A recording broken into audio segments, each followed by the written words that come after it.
இங்க ஒரு விஷயம் நான் சொல்ல ஆசைப்படுறது என்னன்னா, என்னுடைய விஷால் வால்டர் வெற்றிவேல் நாங்கள் ஷூட் பண்ணும்போது அவங்க வீட்டில் தான் டீல். அவங்க அப்பா வந்து ரொம்ப ஒரு அவரை மாதிரி இது இப்போ சொன்னார் இல்லைங்களா, மாணிக்க சார் வந்து சினிமா லவர்னு, அதை விட அதே மாதிரி ஒரு மிகப்பெரிய லவர் அவங்க அப்பா.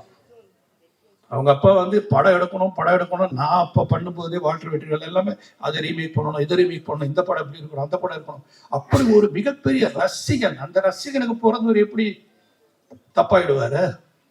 நான் பார்க்கும்போது வீடியோ கேம் ஆடிட்டு இருப்பாரு. மத்தியானம் அவங்க வீட்டில் தான் சாப்பாடு எங்களுக்கு. 4 நாள் நாங்கள் அண்ணா நகரில் ஷூட்டிங் எடுத்தேன்னா 4 நாள் எனக்கு சத்யராஜ் சாருக்கெல்லாம் அவங்க வீட்டில் தான் சாப்பாடு. அவங்க வீட்டில் தான் சாப்பாடு கொடுப்பாங்க.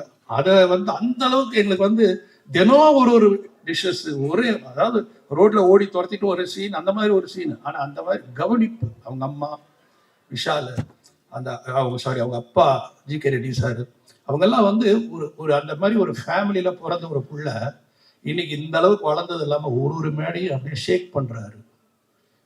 ஷேக் பண்ணி அதுக்கு உண்டான ஒரு எசன்ஸ் ரொம்ப அருமையா சொன்னாரு. எதுக்காக தனக்காக தான் செய்யல, இந்த மேடையில நான் இதை செஞ்சதுக்கு காரணம் இந்த படம் ரெட் ஃப்ளவர்ன்ற படம் வந்து எல்லா இடத்துலையும் போய் சேரணும், அதை ரீச் பண்றதுக்காக தான் நான் இதை மாதிரி ஒரு விஷயத்த பேசுறேன் அப்படின்னு சொல்லும்போது, அந்த நல்ல மனசு இருக்கிற வரைக்கும் என்னைக்குமே விஷால் நல்லா இருந்திருக்காரு. ஏன்னா சினிமாவில் அடுத்தவனோட வெற்றியை பார்த்துட்டு ஐயோ அப்படின்னு நினைக்கிறேன். அப்படியா, நல்லா இருக்கா, நீங்க படம் நல்லா இருக்குன்னு சொல்லி பாருங்க, நல்லா இருக்கா, ஏய் நல்லா இருக்கு இல்லையா, யாரும் சொன்னாங்களே, ஏன் ஐயா நல்லா இருக்குன்னா சந்தோஷப்பட, நல்லா இருக்குன்னா சந்தோஷப்பட்டாதான் நமக்கு நாளைக்கு நல்லது நடக்கும்.